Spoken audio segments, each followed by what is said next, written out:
E aí, pessoal, beleza? Agora a gente vai mostrar como é que funciona a nossa P6040.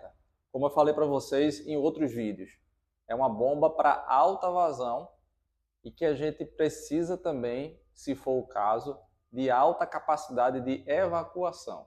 Portanto, vamos para a demonstração de levantamento de uma peça que pesa aproximadamente aqui 4 kg.